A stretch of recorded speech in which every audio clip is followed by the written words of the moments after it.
How you going, everyone? Welcome to Sailing for Freedom. It's Sean Jackson here again.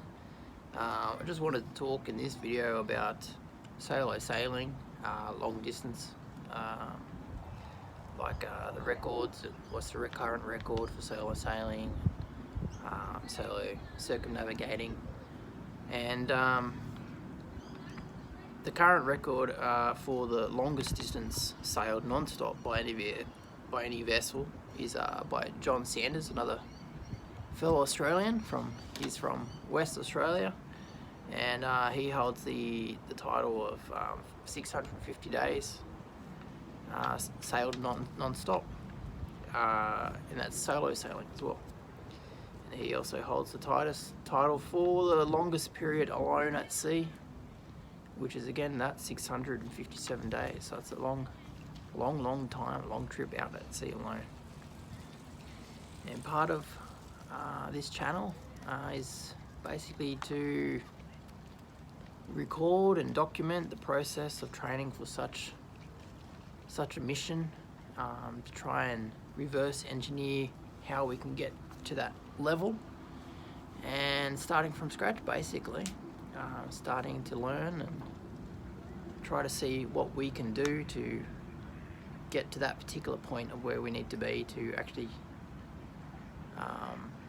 attempt such a record. So I've tried to reverse it down to 7 key missions, I guess, for 7 steps that I feel I need to sort of accomplish before doing such a goal. Of course, first I need to learn how to sail.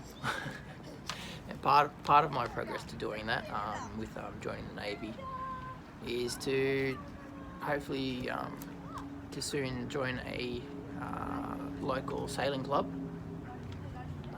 There's the one behind me here on the Central Coast. There's a local sailing club, but part of the Navy.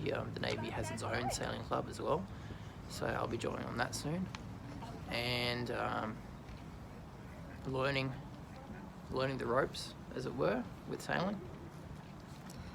And once I get proficient in that, then I can start to get some experience sailing by myself after a period of time, I guess. So I guess the first big mission that I want to try to work towards is to sail from Sydney to Hobart in Australia. I think this is a good first big challenge, and this will take about to sail down there and back would take about 3 days. So one way it takes about a day and a half. So going down there and back, from Sydney down to Hobart and back, it'll take about 3 days approximately. And what can we do from going a next step up from that? I guess my idea was to go the opposite way, to go north instead of south, and to travel from Sydney all the way up to the top point of Australia, up to the Torres Strait, just above that point, and then to come back down. So I think that roughly will take about 12 days, give or take. And my next mission, the third one, would be going from actually Australia across to New Zealand. So it's a lot longer than people realise it is, but I think to get there and back will take roughly 28-30 days, something like that. And my next goal after that is to actually solo circumnavigate Australia, to make a complete lap around Australia, sailing, and that will take about 58 days.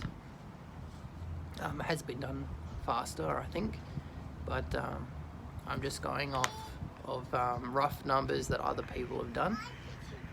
I am guessing that with these challenges, for myself it's going to take longer, because I'm getting to know the route, getting to know the environment, and still, you know, I'm a complete noob, complete greenhorn.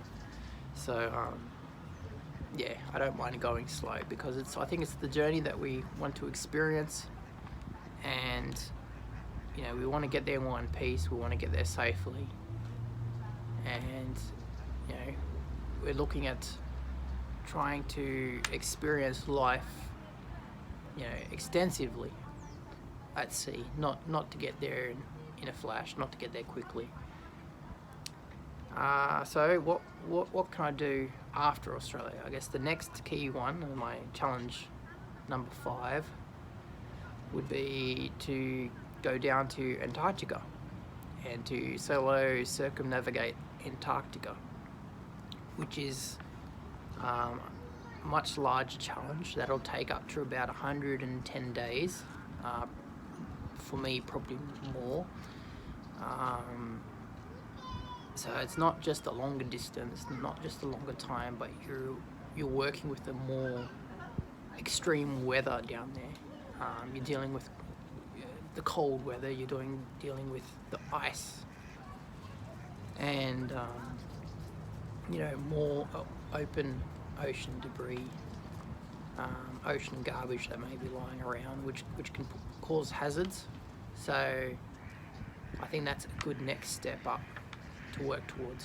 So that's 110 days, and the next step up from that, I guess, is the actual, you know, the whole globe, circumnavigating the world, or solo circumnavigating the world. And that, judging upon, you know, internet numbers and figures, that takes about 250 days, give or take. And as I've mentioned before, John Sanders, he holds the title for 657 days. So that's going around the world 3 times. So if we want to break that record for 3 times, what would be the next step up from that? And I thought, it's truth, mate. Why not do it 4 times? So if that could be the next challenge up from that, that'll take up to, you know, 900 to 1,000 days at sea, which is, no one has ever done that before. So as the most ultimate of ultimate challenges for myself, I think that's the biggest one that I can set at this point in time, at least, in my goals and challenges I want to set for myself. But yeah, it may seem unrealistic, but you know, if we could start from the beginning and work step by step and work together and learn together, I'm sure that something like that can be done. Yeah. Anyways, that's the video for today. I wanted to share about those sailing goals, to really learn how to sail, to learn, you know, what direction I want to get to. You know, I don't want to do luxury sailing. I don't want to do, you know, sailing around the tropics. My goal, I want to be focused in what I want to do, why I want to do this. And I'm glad that I'm able to record that today, so I can look back on it, and we can look back on it together, and we can learn. And if we start diverting into a different path, you can yell at me and tell me to go, no, this was your goal. Anyway, thanks for watching today, and I'll try not to be as nervous in the next video. Have a good one, guys. Bye.